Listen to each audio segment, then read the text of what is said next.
children. Good afternoon, teacher. ಎಲ್ಲರೂ ಆರಾಮಿದ್ದೀರಿ? ಆರಾಮಿದ್ದೀರಿ? ರಜೆ ಚೆನ್ನಾಗಿದೆ ಎಲ್ಲಾರ್ದು? ಇವಾಗ ನಾವು ಏನ್ ಮಾಡಿದ್ವಿ ಈಗ ಎಲ್ಲ ಬೇಸಿಕ್ ಮುಗಿಸ್ಕೊಂಡು ನಾವು ಸಿಲೆಬಸ್ ಹೌದಾ? ಇವಾಗ ನಾವು ಸವಿ ಕನ್ನಡ 4ನೇ ತರಗತಿಯ ಪುಸ್ತಕದಲ್ಲಿ ಒಂದನೇ ಪದ್ಯ ಅದ. ಯಾವ ಪದ್ಯ ಅದು? ಕನ್ನಡಮ್ಮ ಹರಕೆ. ಕನ್ನಡಮ್ಮನ ಹರಕೆ ಅದ. ಪದ್ಯ ಎಷ್ಟನೇದದು? 1. ಕನ್ನಡಮ್ಮನ ಹರಕೆ. ಈ ಪದ್ಯವನ್ನ ಬರೆದ ಕವಿ ಯಾರವರ? ಕುವೆಂಪು. ಕುವೆಂಪು. ಯಾರವರ? ಕುವೆಂಪು. ಈ ಪದ್ಯದ ಬಗ್ಗೆ ನಾವು ಪದಗಳ ಅರ್ಥ ಮತ್ತು ಟಿಪ್ಪಣಿಗಳನ್ನ ಅಭ್ಯಾಸ ಮಾಡೋಣ.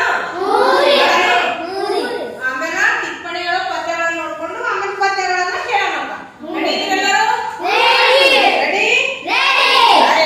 ಇವಾಗ ನೋಡಿ, ಪದ್ಯ 1 ಕನ್ನಡಮ್ಮನ ಹರಕೆ. ಇದರ ಪದಗಳ ಅರ್ಥ, ಈ ಪದ್ಯದ ಪದಗಳ ಅರ್ಥ ಇದೆ. ಒಂದೇ ಯಾವುದಪ್ಪ ಅಂತಂದ್ರ ಕಾಪಾಡು. ಕಾಪಾಡು ಇದರ ಸಮಾನಾರ್ಥಕ ಪದ ಅಥವಾ ಇದರ ಪದದ ಅರ್ಥ ಏನು ಅಂತಂದ್ರ ರಕ್ಷಿಸು, ಪೋಷಿಸು. ಎರಡನೇದು ದುಡಿ. ದುಡಿ ಅಂದ್ರ ಕೆಲಸ ಮಾಡು, ಶ್ರಮ ಪಡು.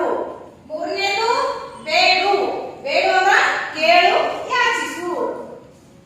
4 ಮಡಿ. ಮಡಿ ಅಂದ್ರ ಸಾವು, ಮರಣ ಹೊಂದು. ಹೌದಾ?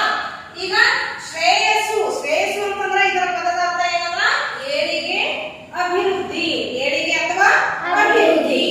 ಆಮೇಲೆ ಹೋರಾಡು ಅಂತದ. ಹೋರಾಡು ಇದರ ಪದದ ಅರ್ಥ ಏನಂದ್ರ ಸೆಣಸು, ಹೋರಾಟ ಮಾಡು. ಆಮೇಲೆ ಅಪ್ಪುಗೆ. ಅಪ್ಪುಗೆ ಅಂದ್ರ ಆಲಿಂಗನ.